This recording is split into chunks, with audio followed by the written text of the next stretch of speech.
Hello everyone, कैसे हैं आप लोग? उम्मीद करते हैं सब बढ़िया होंगे। चलिए हम आज आ गए हैं करंट इलेक्ट्रिसिटी के नेक्स्ट लेक्चर में। और आज जो हम पढ़ने वाले हैं parallel combination, parallel grouping of cells, ये पढ़ने वाले हैं। लास्ट क्लास में हमने पढ़ा था कि सीरीज ग्रुपिंग ऑफ सेल्स क्या होता है। मतलब कि हमारे पास कई सारे सेल्स है, दो या उससे ज्यादा सेल्स अपने पास में, और उसको हमने सीरीज में कनेक्ट किया था। तब जाके हमने निकाला था एक क्वेश्चन, से रिलेशन था हमारे पास में कि अगर बहुत सारे सेल्स को अगर हम सीरीज में कनेक्ट कर देते हैं, नहीं जी, तो और उसको हम एक्सटर्नल रेजिस्टेंस आर के साथ में कनेक्ट करते हैं, इस सर्किट के थ्रू कितना करंट पास होगा। तो आई इक्वल टू हमने पढ़ा था, क्या पढ़ा था, n e by r plus n into r के बराबर, ये पढ़ा था, रिलेशन पढ़ा था ना। यहाँ पे टोटल नंबर ऑफ सेल्स कितना था, एन जो है टोटल नंबर ऑफ सेल्स है, और ये इंटरनल रेजिस्टेंस है, that is n is the total number of cells. Okay, ये चीजें हमने पढ़ी थी लास्ट क्लास में। आज के क्लास में will discuss about the parallel combination first of all. ठीक है, पैरेलल कॉम्बिनेशन ऑफ या parallel grouping of cells. Heading दीजिए, parallel grouping of cells. Parallel parallel grouping of cells, parallel grouping of cells. ध्यान से सुनिएगा, हमारे पास 4 sales है, suppose 4 को सेल्स, और चारों सेल्स है, इसका खुद का एक इंटरनल रेजिस्टेंस होगा। ठीक है,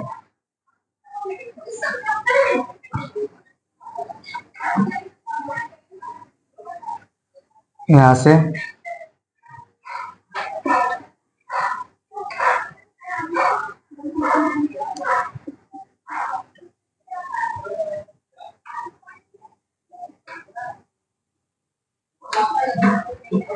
देखिए 4 सेल्स है अपने पास में, और चारों के चारों सेल्स जो है सबका ईएमएफ कितना है, ई दिया हुआ है, इंटरनल रेजिस्टेंस सबका आर है, चलेगा, है ना। चारों सेल्स को हमने क्या कर दिया, पैरेलल में कनेक्ट है, तो इसको हमने एक एक्सटर्नल रेजिस्टेंस आर से कनेक्ट कर दिया। हाँ या ना।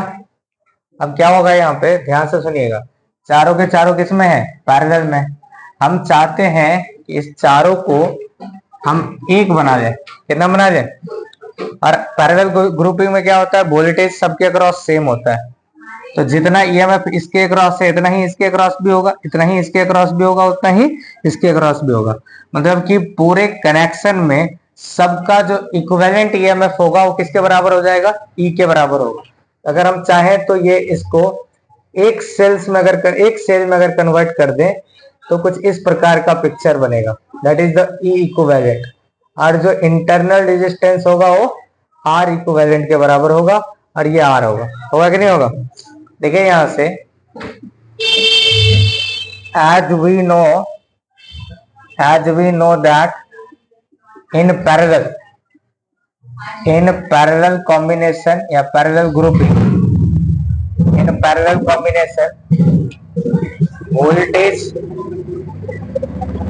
across all the resistors, voltage across all the resistors are same. सभी के अक्रॉस वोल्टेज क्या होता है, सेम होता है। Voltage across all the resistors are क्या है, सेम, सेम है यहाँ पे। तो क्या हो जाएगा, सभी रेजिस्टर के अक्रॉस वोल्टेज क्या है, सेम है, यानी कि इक्विवेलेंट ईएमएफ का जो वैल्यू हो जाएगा,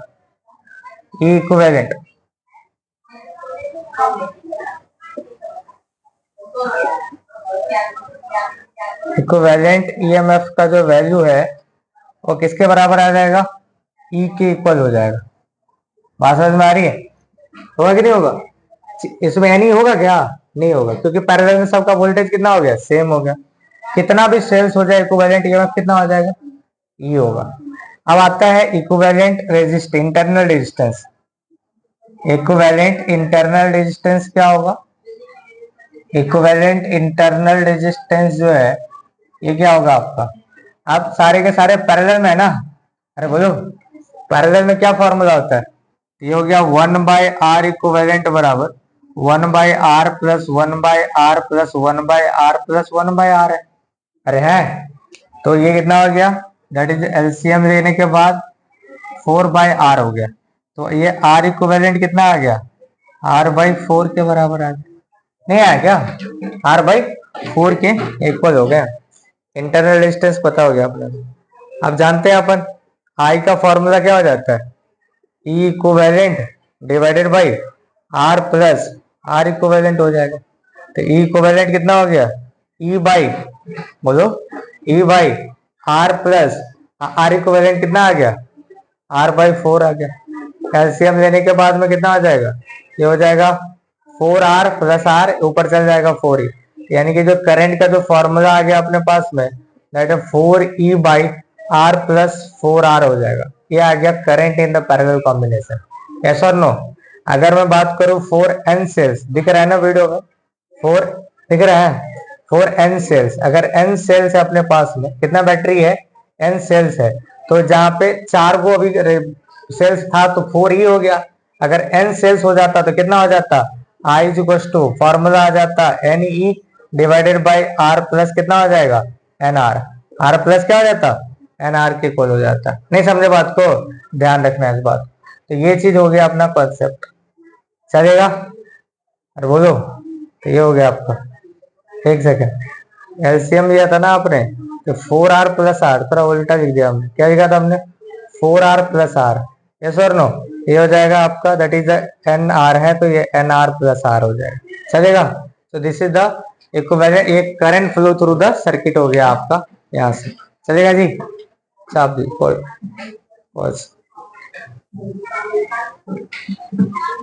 गाइस, आ गए अपन मिक्स कॉम्बिनेशन में। मिक्स कॉम्बिनेशन में हम जानते हैं कि सीरीज भी होगा और पैरेलल ग्रुपिंग होगा। सीरीज में भी होगा और पैरेलल ग्रुपिंग का जो ग्रुपिंग होगा, कॉम्बिनेशन होगा, उसको कहते हैं हम लोग मिक्स ग्रुपिंग। हमारे पास अभी देखिए यहाँ पे 2 2 4 1 5 बैटरी है जो सीरीज में है, ये भी 5 बैटरी सीरीज में है, 5 बैटरी सीरीज में, और ये तीनों के तीनों किसमें है, पैरेलली कनेक्टेड है। तो इसमें हमको पता करना है, कुछ क्वेश्चन इस टाइप से आएगा कि टोटल नंबर ऑफ सेल्स अपने पास में कितना है, कुछ नंबर ऑफ सेल्स है, लाइक 20 25 30 बैटरी अपने पास में सेल्स है, और उसका ईएमएफ दिया हुआ है सबका, एवरी सेल्स का, ईच सेल्स का ईएमएफ पता है, ईच सेल्स का इंटरनल रेजिस्टेंस पता है, एक्सटर्नल रेजिस्टेंस का वैल्यू पता है। क्वेश्चन आएगा कि how to arrange the cells, कैसे अरेंज करोगे आप सेल्स को, कितना सेल्स को सीरीज में रखोगे, कितना को पैरेलल में रखोगे, जिससे कि उसमें मैक्सिमम करंट पास करेगा। तो सबसे पहले इस टाइप के क्वेश्चन सॉल्व करने के लिए क्या करेंगे अपन, हमने सबसे पहले मान लिया हमने, let's total number of cells, total number of cells जो है अपने पास में, वो मान लिया हमने कैपिटल N है, कैपिटल N है। टोटल नंबर ऑफ सेल्स क्या है, capital N। Let's total number of cells जो है आपका capital N, total number of cells capital N, और all the cells are arranged, all the cells are arranged in m number of rows, m number of rows, इतने m rows में इसको, जैसे अभी इतने सेल्स को हमने कितने रो में अरेंज किया है, 3 रो में अरेंज किया है। तो हमने m यानी कि n नंबर ऑफ सेल्स को हमने m रोज में क्या कर दिया है, अरेंज कर दिया, हमने अरेंज कर दिया। बात समझ में आ रही, let's the total number of cells n है, all the cells are arrange in m number of rows, m rows में उसको अरेंज कर दिया गया, सो दैट इस प्रकार ईच रो में कितना सेल्स होगा, number of cells in each row, प्रत्येक रो में कितना सेल्स होगा, इसको हम स्मॉल n से डिनोट करते हैं। अरे हैं, ये कितना होगा, ईच रो में कितना सेल्स होगा, that will be equal to the n by m से इसको डिनोट कर देते हैं। तो एक रो में कितना सेल्स है अपने पास में, n बाई m सेल्स है। सपोज देखिए अभी टोटल कितने सेल्स है अपने पास, 2 2 4 1 5, 5 तिया 15, कितना सेल्स है, 5 तिया 15, और टोटल इसको 3 रो में हमने अरेंज किया है, तो 15/3 कितना हो जाएगा, 5 होगा। तो ईच रो में 5 सेल्स लगा हुआ है। पहला बात तो ये हो गया हमारा, यानी कि हमने कहा कि टोटल नंबर ऑफ सेल्स कितना है, N है, all the cells arrange in m rows, कितने रोज में, m रोज में उसको हमने अरेंज कर दिया है। कह रहा है कि total number of cells in each row में कितना सेल्स होगा, that is n by m। Ultimately अपने को करंट निकालना है, तो हमने कहा कि टोटल नंबर ऑफ सेल्स कितना हो जाएगा इसमें, ये हो गया n बाई m। हम जानते हैं कि ये 5 सेल्स अभी किसमें है, सीरीज में है। 5 सेल्स अभी भी सीरीज में, 5 सेल सीरीज में। अगर मैं इसको एक बनाऊं ऐसे, तो पांचों सेल्स को अगर मैं एक सेल्स में कन्वर्ट कर दूं तो इसका इक्विवेलेंट ईएमएफ कितना हो जाएगा, 5E हो जाएगा। अरे होगा।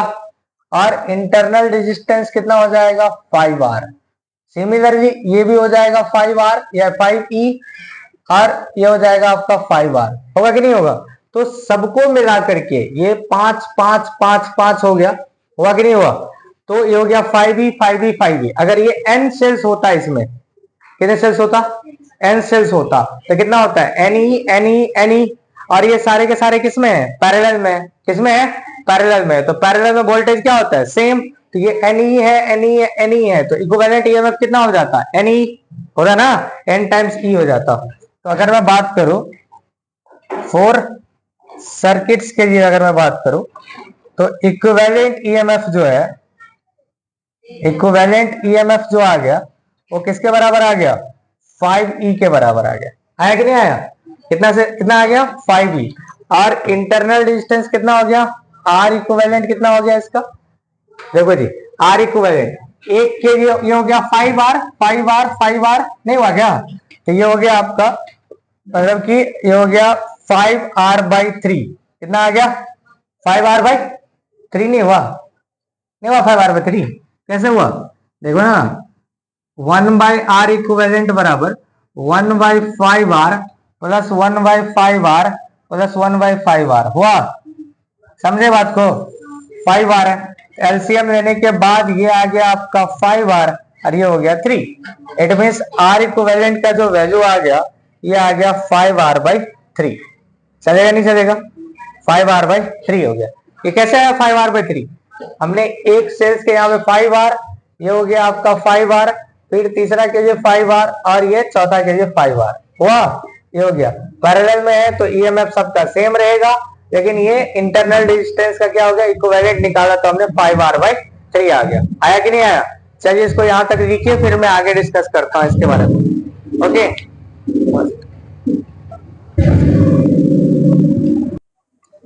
गाइस, तो अभी अपने पास में इक्विवेलेंट ईएमएफ जो आ गया, देखिए यहाँ पे सर्किट में दिया हुआ था 5 को सेल था, तो सर्किट के लिए जो है, सर्किट के लिए ई इक्विवेलेंट कितना आ गया आपका, 5E। R इक्विवेलेंट का वैल्यू कितना आ गया, 5R/3 आ गया, है ना जी। तो करंट का फॉर्मूला क्या आ गया, E equivalent by R plus R equivalent. ये हो गया 5E divided by R plus कितना हो गया, 5R/3 आ गया। करंट का ये निकल गया अपने पास में। अगर मैं बात करता कि 4n सेल्स, कितने ये थी, कितने सेल्स है, अगर n सेल्स होता है, इसमें n सेल्स होता है यहाँ पे, तो क्या हो जाता है, I इज इक्वल टू, तो क्या हो जाता है यहाँ पे, यहाँ से n सेल्स होता तो इक्विवेलेंट E इक्विवेलेंट कितना हो जाता, n टाइम्स E हो जाता। और R इक्विवेलेंट कितना हो जाता, जैसे यहाँ पे 5 सेल्स था तो 5R/3 हुआ, है ना जी। इसी प्रकार क्या हो जाता, NR/M हो जाता, होता वही 3 ही है, बिकॉज 3 रो है, यहाँ पे 3 रो में अरेंज किए थे। यहाँ पे कितने रो में अरेंज किया आपने, M रोज में अरेंज किया। तो ये हो गया E equivalent NE, R equivalent हो गया NR/M के बराबर हो गया। बात समझ में आ रहा है? R हो गया I बराबर E equivalent bye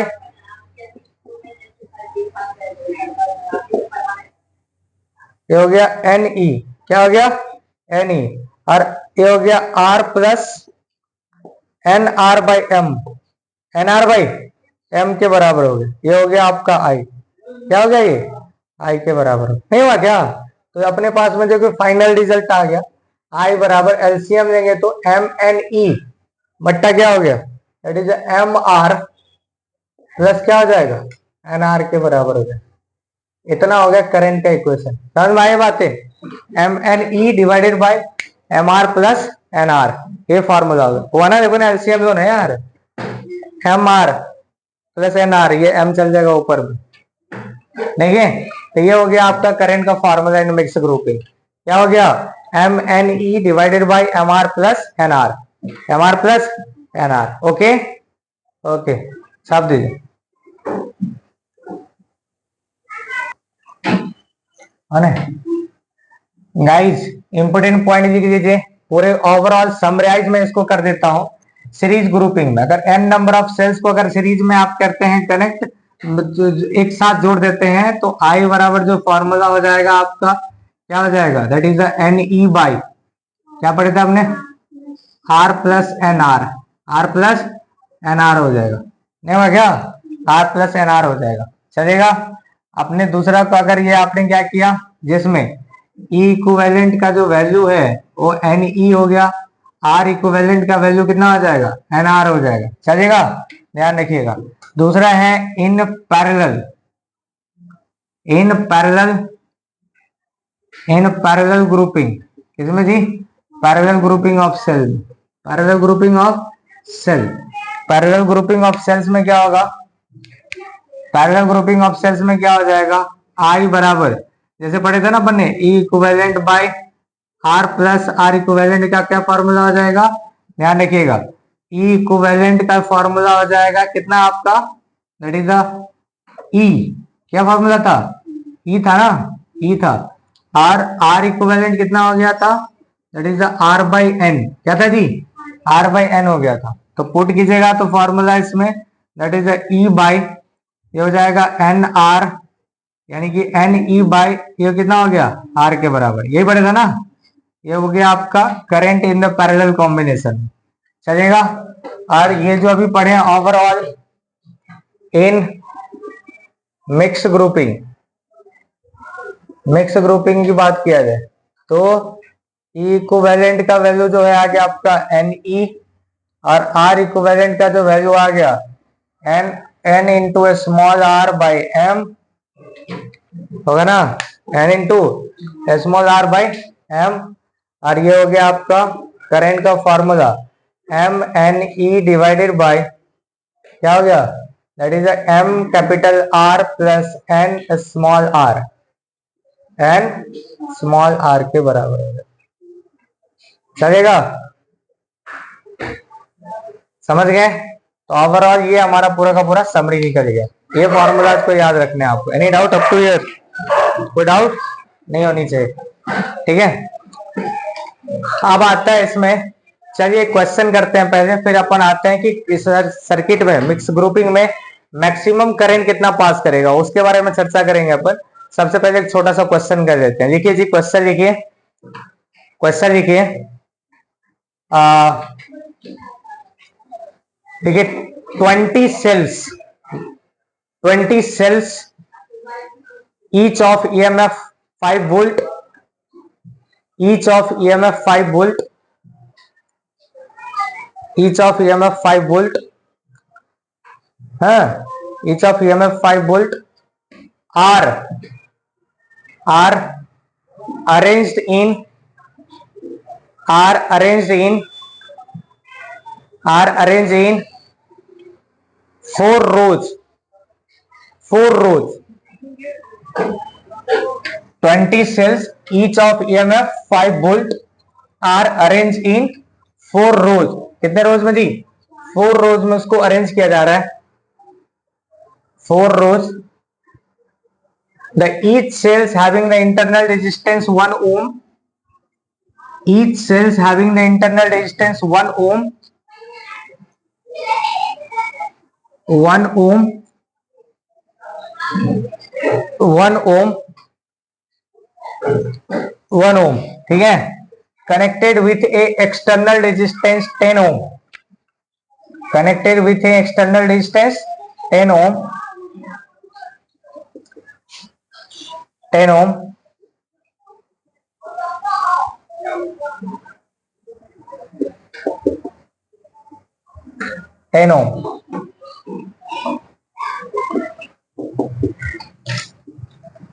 okay, then find the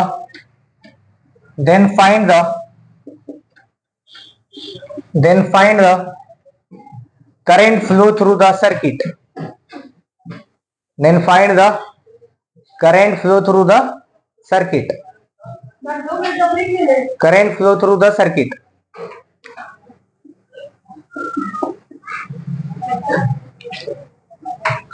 current flow through the circuit,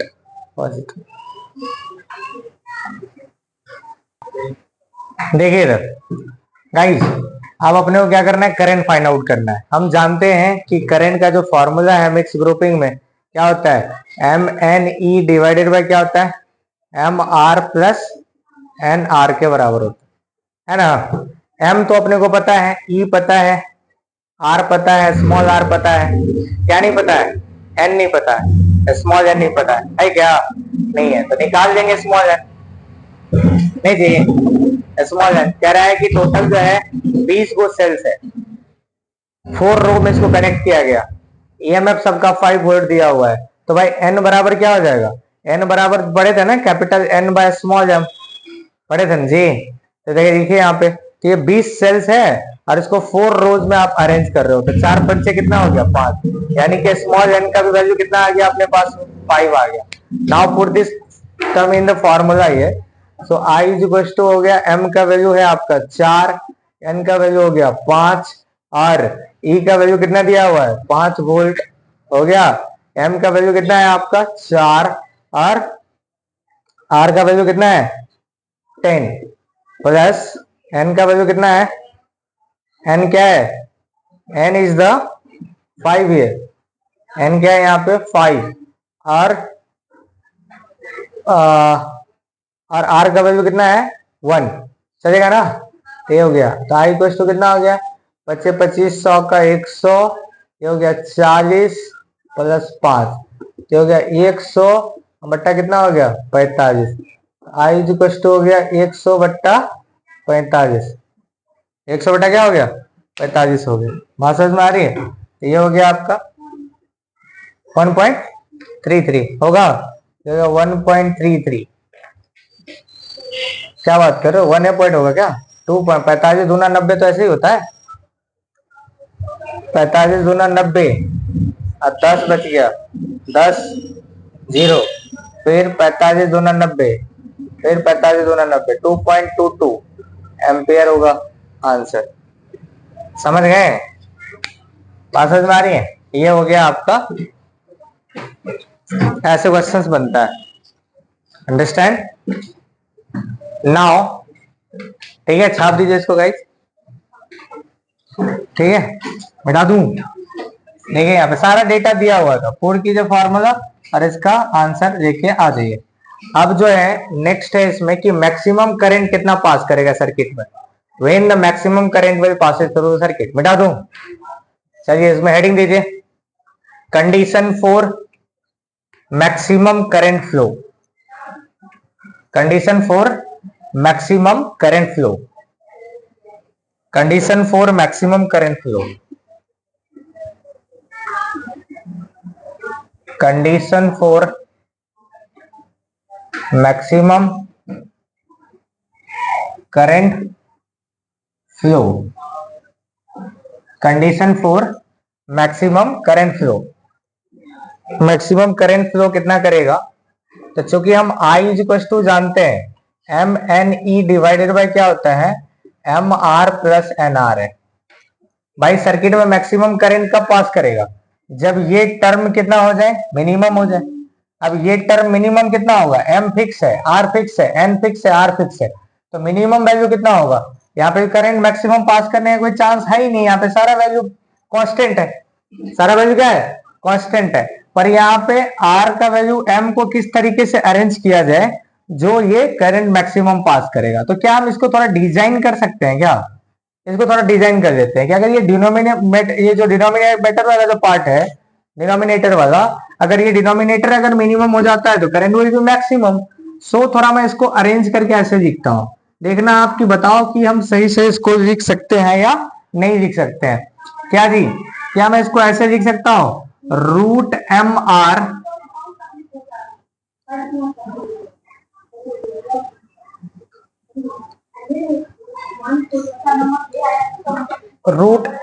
minus root N R का होल स्क्वायर लिख सकते हैं, लिखेंगे तो क्या होगा इससे, ए माइनस बी का होल स्क्वायर है, A square plus B square minus 2ab, A square करेंगे तो ये एम आर आ जाएगा, बी स्क्वायर करेंगे तो एन आर आ जाएगा, पर बच क्या गया -2 root M r root N r बचेगा ना, माइनस में हो गया तो क्या करना पड़ेगा, इसको ऐड कर देते हैं उतना जिससे कि वो कैंसल आउट हो जाए। देखो यहाँ पे तो हो गया आपका एन आर, हो गया, चलेगा, इसको लिख सकते हैं ऐसे। तो अगर ये टर्म को अगर मैक्सिमम करना है तो देखिए यहाँ पे, तो कौन ऐसा टर्म है जिसको जीरो कर दिया जाए जो करंट मैक्सिमम हो जाएगा, ये वाला टर्म तो कभी जीरो होगा नहीं। जीरो हम इसको कर सकते हैं क्योंकि दो वैल्यू का सब्ट्रैक्शन है यहाँ पे। तो यहाँ पे हम बात करते हैं for maximum current root under m are minus root under n are का जो होल स्क्वायर है, इस टर्म को हम किसके इक्वल कर सकते हैं, जीरो के इक्वल कर सकते हैं। व्हाट विल बी हैपन, ये हो जाएगा root under m are minus root under n r equal to कितना हो जाएगा, जीरो। ये हो गया root under m r equal to हो जाएगा रूट अंडर एन आर। दोनों साइड से स्क्वायरिंग बोथ साइड करने पे पार्ट क्या हो जाएगा, कैंसल। तो एम आर इक्वल टू क्या हो गया, N r. M r equal to क्या हो गया, एन आर के इक्वल हो जाएगा।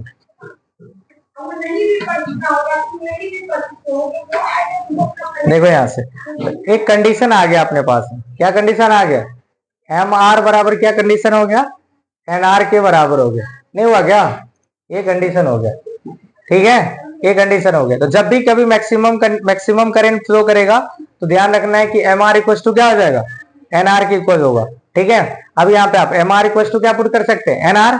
तो यहाँ पे डायरेक्ट आप जो करंट पुट कर दो, आप m r equal to n r हो गया। अब यहाँ पे वैल्यू पुट कर दो इसको डायरेक्ट, यहाँ पे क्या हो जाएगा, m r equal to n r है तो 2 एम आर कर दीजिए यहाँ पे, है कि नहीं, तो ये हो जाएगा आपका, चलेगा ना, ये हो गया। तो ये हो गया आपका एम आर इक्वल टू आ गया आपका एन आर। हम क्या जानते हैं, as we know that n equal to क्या होता है, एन बाई एम होता है ना, एन बाई एम। अगर इसमें अगर सब्स्टिट्यूट कर दिया जाए तो एम आर इक्वल टू क्या हो जाएगा, that is n by m into कितना हो गया, आर हो जाएगा। तो ये इधर चल जाएगा तो कितना हो जाएगा,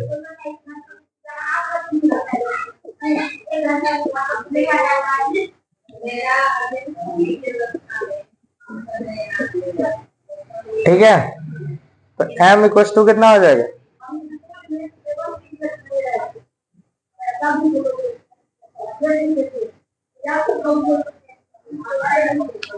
ठीक है, m बराबर क्या हो गया, root under n are by capital r. एक फॉर्मूला अपने पास ये हो गया। तो नंबर ऑफ रो निकालने का फॉर्मूला ये निकल गया आपका, नंबर ऑफ रो निकालने का फॉर्मूला ये हो गया root under n are by r, ठीक है। और मैक्सिमम करंट कितना होगा उसमें, आई मैक्स का क्या फॉर्मूला हो जाएगा, फॉर्मूला लिख लीजिए इसका, क्या है, ई रूट एन, क्या हो जाएगा, पुट कर दीजिए ना उसमें सारा वैल्यू ऑटोमेटिक आ जाएगा, क्या हो जाएगा formula, EMF root under n है बट्टा कितना हो जाएगा, 2 root under are into capital r हो जाएगा, ठीक है। ये फॉर्मूला आ गया आई मैक्स का।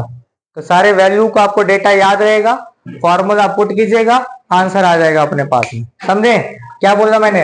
अगर करंट मैक्सिमम पास कर रहे थे, कंडीशन आ गया, अभी मैं डायरेक्ट बोल देता मैक्सिमम करंट के लिए एमआर का वैल्यू कितना होता, एनआर होता, अरे बोलो, थोड़ा डाउट आ जाता कैसे होगा, पर मैंने आपको प्रूफ करके बता दिया कि मैक्सिमम करंट कब होगा, जब एम आर इक्वल टू क्या हो जाएगा, एनआर होगा। और जब m r equal to n r हो गया तो एक फॉर्मूला बन गया अपने पास में, एक फॉर्मूला ये याद रखो, ऑटोमेटिक इसी से निकल जाएगा, अरे समझे। और एम इक्वल टू क्या हो गया, under root N R by R के बराबर, N is N into small are by capital are.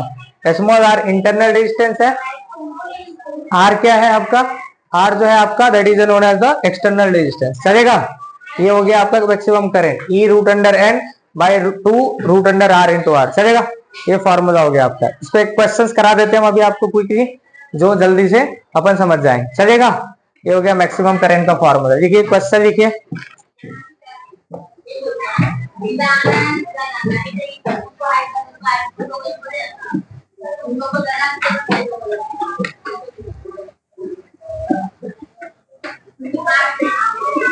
ठीक है। तो जब भी क्वेश्चन में मैक्सिमम करंट वर्ड यूज करेगा तो समझ जाना है एम आर इक्वल टू क्या होगा, एन आर होगा। देखिए क्वेश्चन लिखिए,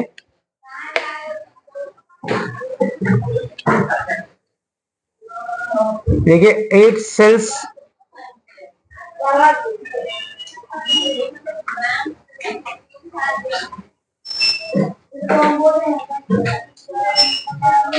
8 cells are grouped to obtain the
question है और है ना, क्वेश्चन है कि 8 cells are grouped to obtain the maximum current.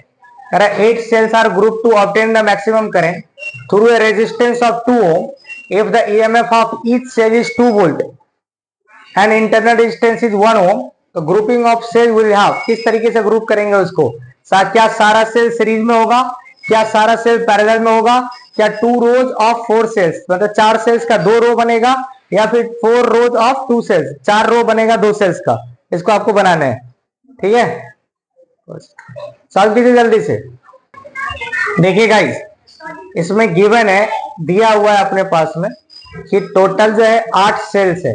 Number of sales कितने हैं, 8 सेल्स दिए हुए हैं अपने पास में, और कह रहा है कि ऑब्टेन हो रहा है जिसमें 2 ओम के रेजिस्टर से उसको जोड़ दिया गया। ईच सेल का जो ईएमएफ है वो 2 वोल्ट है और स्मॉल आर का वैल्यू कितना है, तो 1 ओम दिया हुआ है। कह रहा है किस प्रकार उसको अरेंज करेंगे जैसे कि मैक्सिमम करंट पास करेगा। हम जानते हैं कि फॉर मैक्सिमम करंट, अभी अभी तुरंत पढ़े थे हमने, मैक्सिमम करंट के लिए अगर आपको नहीं कुछ पता है, याद है, तो एक फॉर्मूला अभी तुरंत बताया आपने, एम आर बराबर क्या होता है, एन आर होता है, नहीं होता है क्या।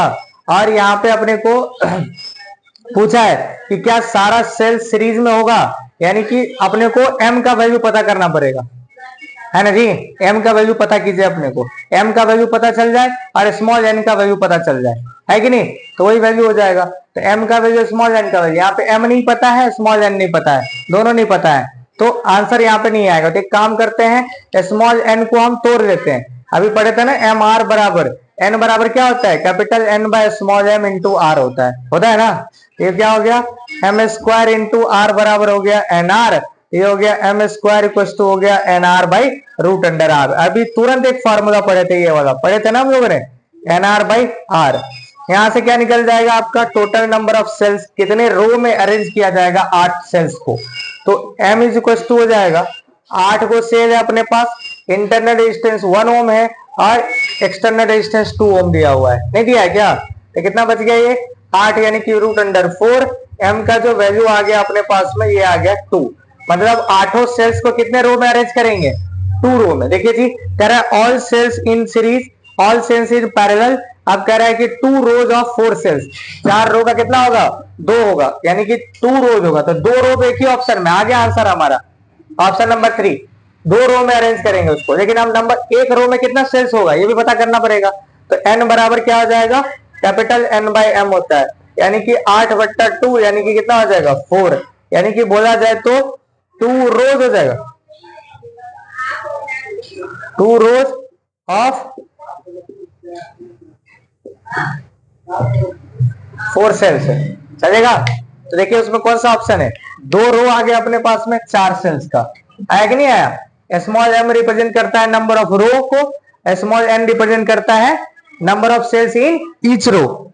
नहीं जी, तो कितना आया अभी, m का वैल्यू 2 आया और n का वैल्यू 4 आया। देखो यहाँ पे ऑल सेल सीरीज में है क्या, नहीं है। ऑल सेल्स पैरेलल में नहीं है। हमने 2 रो आया अपने पास में, m बराबर 2 रो क्या रिप्रेजेंट करता है कि 2 रो में 8 सेल को अरेंज किया गया है, तो 2 रोज, ईच रो में कितना सेल्स होगा, 4 सेल्स होगा। तो ये हो गया ऑप्शन आपका, 4 रो नहीं है। चलेगा, समझ आइडिया लग गया आपको कैसे क्वेश्चन बनता है, इस तरीके से क्वेश्चन बनता है बच्चों। अब पढ़ेंगे हम नेक्स्ट क्लास में किरचॉफ्स लॉ। क्या पढ़ेंगे, किरचॉफ्स लॉ पढ़ेंगे बहुत डिटेल्स में। वोल्टेज लॉ, करंट लॉ क्या होता है, सारी चीजें पढ़ेंगे अपन एनसीईआरटी से, आप उसको बुक से पढ़ के आइएगा। चलेगा, ठीक है, चलते हैं गाइस अपन। See you around, take care of yourself.